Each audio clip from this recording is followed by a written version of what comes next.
दशहरा के दिन दोनों के पुतला फूकेंगे, मोहम्मद का भी और अली का भी, और अगली बार अबू बकर का भी बनेगा।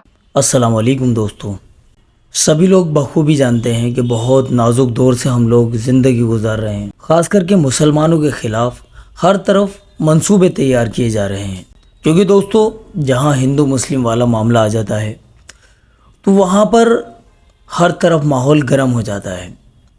अब जब माहौल गर्म होगा तो जिन लोगों के नामो निशान भी नहीं हैं वो लोग उसमें भौंकना शुरू करते हैं, बोलना शुरू करते हैं, और इसी ज़रिए से वो लोग बहुत ज़्यादा बड़ा चेहरा बनकर उभरते हैं। एक नाम की बात नहीं करी जा रही है, बेइंतहा लोग ऐसे हैं जिनका किसी मज़हब से कोई ताल्लुक़ नहीं है। कुछ लोग हैं जो इन्हीं की तरह की मेंटलिटी वाले होते हैं, उनका पूरा इनको समर्थन मिलता है।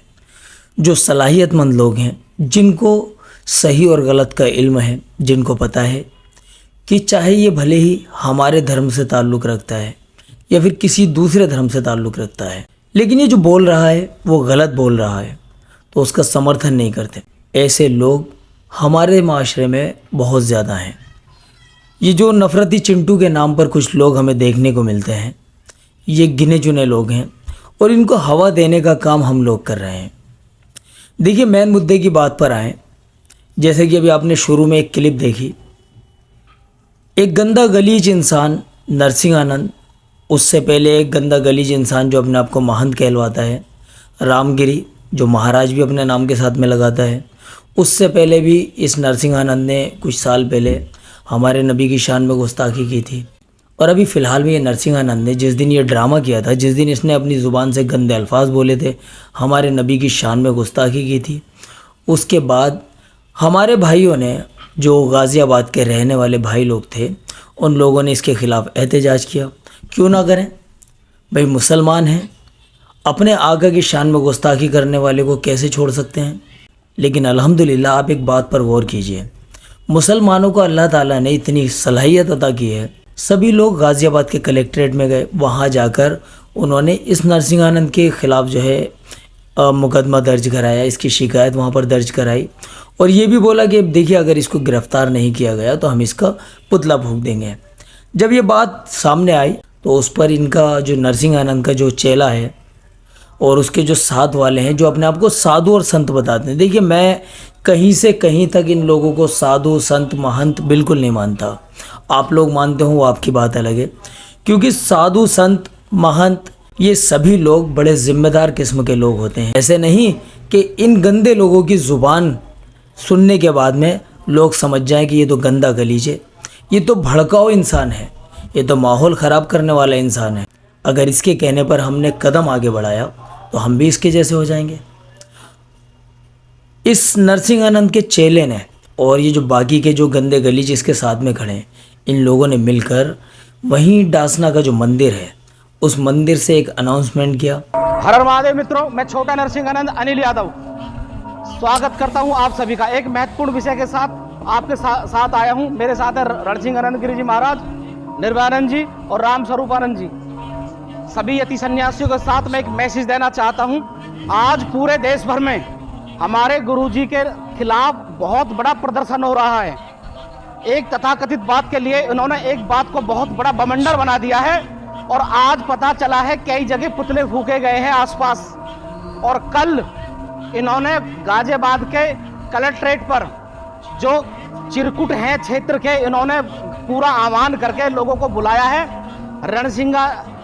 नरसिंह आनंद गिरी जी महाराज का पुतला फूकने के लिए।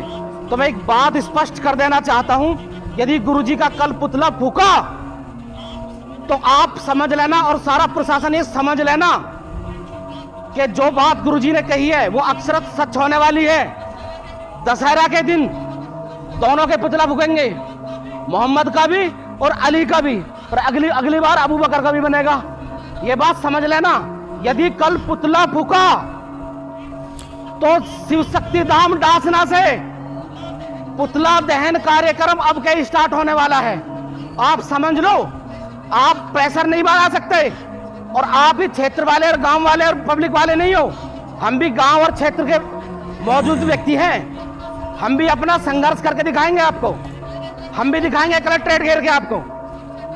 सबसे पहले मैं बता रहा हूं आपको, यदि गुरुजी का पुतला फूका तो ये दोनों पुतले दिख रहे हैं तैयार हैं, मोहम्मद भी और अली भी, दोनों का पुतला दहन यहीं से होगा।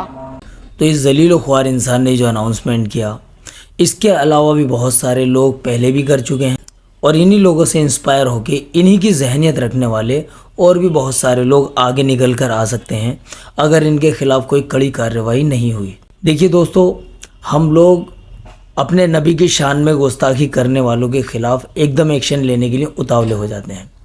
बेशक बिल्कुल एक्शन लेने की ज़रूरत है, माफ़ी कहीं से कहीं तक नहीं है जिसने हमारे नबी की शान में गुस्ताखी की उसके लिए। लेकिन जैसा कि नाजुक दौर चल रहा है, मुसलमानों को ये टारगेट ही इसलिए करते हैं, मुसलमानों को भड़काते ही ये इसलिए हैं कि मुसलमानों का जो खून है नबी के नाम से बहुत जल्दी उबाल मारता है, बहुत जल्दी खून खोल जाता है।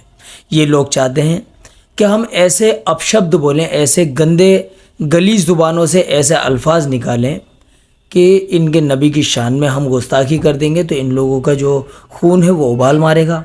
फिर ये लोग रोड पर आएंगे, प्रदर्शन करेंगे और इन लोगों को मुसलमानों को बदनाम करने का, मुसलमानों को भड़काने का या आपस में हिंदू मुस्लिम दंगे फसाद कराने का मौका मिल जाएगा। जो इनकी मेंटेलिटी है, जो इनकी सोच है, उसकी बात मैं आपसे कर रहा हूँ। और देखिए, अब जैसे कि नरसिंहानंद ने, रामगिरी ने और ये इसके जो चेले चपाटे हैं, इन सारे गंदे गलीज लोगों ने जो हमारे नबी की शान में गुस्ताखी की है, इसको बिल्कुल भी नज़रअंदाज करने की, बिल्कुल भी छोड़ने की ज़रूरत नहीं है।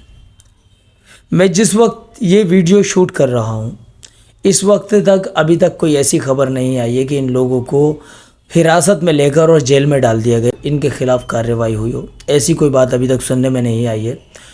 तो इसीलिए आप लोग पहले तहकीक कीजिए और उसी के साथ साथ आप लोग देखिए, बड़े लोग, समझदार और ज़िम्मेदार लोग अपने घरों से बाहर निकलिए। कोशिश कीजिए कि आप कलेक्टर के दफ्तर जाएं, कलेक्ट्रेट में जाने के बाद में वहाँ पर अपनी शिकायत दर्ज कराएं, पुरसुकून शिकायत दर्ज कराएं।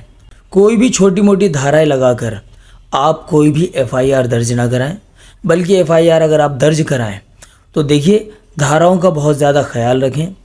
इन धाराओं के तहत इसके खिलाफ एफआईआर दर्ज होनी चाहिए, क्योंकि इसका जो जुर्म है वो छोटा नहीं। महमूद प्राचा जी, सभी लोग इनसे वाकिफ़ हैं। छोटी सी क्लिप हम आपको दिखा रहे हैं, इस क्लिप को देखिए और इस पर बहुत ज़्यादा गौर व फिक्र कीजिए। जब इनसे ये कहा गया होगा कि आप इस तरह के बयान दो, तो इन्होंने कहा होगा नहीं जी, मैं नहीं देता, गाजियाबाद के जो एसएचओ साहब हैं मुझे पकड़ के ले जाएंगे, मैं नहीं कर सकता, ये तो बड़ा गलत बात है। तो इन्होंने कहा होगा पहले मेरी बात कराओ गाजियाबाद पुलिस से, पहले मेरी बात कराओ यूपी की एसटीएफ से, पहले मेरी बात कराओ दिल्ली स्पेशल सेल से, क्योंकि वो भी हर जगह चली जाती है, फिर मेरी बात कराओ एनआईए से। जब ये सभी अधिकारी, इन सभी संस्थानों के अधिकारी मुझे ये गारंटी दे देंगे कि वो मुझे अरेस्ट नहीं करेंगे, तब मैं ऐसी कोई बेकार की बात बोलूँगा। ये है इसका सबूत।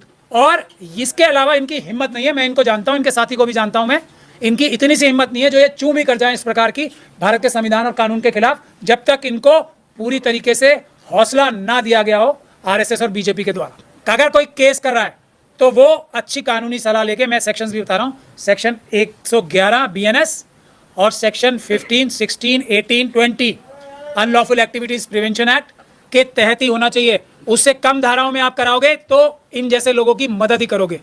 उस इलाज को कमजोर करने के लिए हल्की धाराओं में एफआईआर कराएगी मुस्लिम राष्ट्रीय मंच, ताकि यति नरसिंहानंद से जो वादे हुए हैं कि हम तुम्हारा कुछ नहीं बिगड़ने देंगे, ये सबसे पुलिस वालों से बात करा रहे हैं, जो मैं अंदाजा लगा रहा हूँ और जो बिल्कुल सटीक अंदाजा लगता है मुझे, वो पूरा हो सके। देखो, हमने तुम्हारे खिलाफ ये छोटी छोटी धाराओं में करा दी ना, कुछ नहीं होगा, तुम करते रहोगे। लगता तो है कि सुप्रीम कोर्ट ने क्या जबरदस्त टिप्पणी की है। तो दोस्तों, बस यही गौर करने वाली बात है दोस्तों, इन लोगों की जो इतनी हिम्मत हो रही है, इन लोगों का जो इतना हौसला बुलंद हो रहा है, उसकी वजह यह है कि हम लोगों के बीच में एका नहीं है। ये लोग इसी चीज़ का बहुत ज़्यादा फ़ायदा उठा रहे हैं। हम नबी की आशिकी में रोड पर उतर कर आते हैं और अपने नबी के ख़िलाफ़ बोलने वालों के ख़िलाफ़ एहतजाज करने के लिए 1 मिनट में हम ऐसे फ़ैसले ले लेते हैं कि जिसमें हम कोई गुरेज़ नहीं करते, किसी भी हद तक जाने को तैयार हो जाते हैं। लेकिन नबी की आशिकी में हम नबी की सुन्नतों को फॉलो करना बिल्कुल भूल चुके हैं। नमाज़ों से हम बहुत ज़्यादा दूर हैं। नबी की जो छोटी छोटी सुन्नतें, नबी की जो सुन्नत मुअक्कदा, जो बड़ी बड़ी ज़रूरी सुन्नतें, हर एक सुन्नत को हमने उठा के ताक में रख दिया है। दोस्तों, अपने प्यारे आका जनाब मोहम्मद रसूलुल्लाह सल्लल्लाहु अलैहि वसल्लम की मोहब्बत में हम लोगों को अपने अमालों पर गौर करने की ज़रूरत है। आपकी सुन्नतों को अपनी ज़िंदगी में लाने की बहुत ज़्यादा ज़रूरत है। आपसी भाईचारा बहुत ज़्यादा बढ़ाने की ज़रूरत है। सुन्नी, देवबंदी, अहले हदीस, ये बरेलवी, ये सारी चीज़ें छोड़कर कलमे का शरीक मुसलमान बनने की ज़रूरत है। इसके अलावा कोई दूसरा रास्ता नहीं है जिससे हम लोगों के बीच में एकता पैदा हो। इसलिए इस पर गौर कीजिए। ये वीडियो क्लिप अगर आपको थोड़ी भी इन्फॉर्मेटिव लगी हो तो ये आगे ज़रूर शेयर कीजिए। दोस्तों, मिलते हैं आपसे अगली वीडियो में। अस्सलामु अलैकुम वरहमतुल्लाहि वबरकातुहू।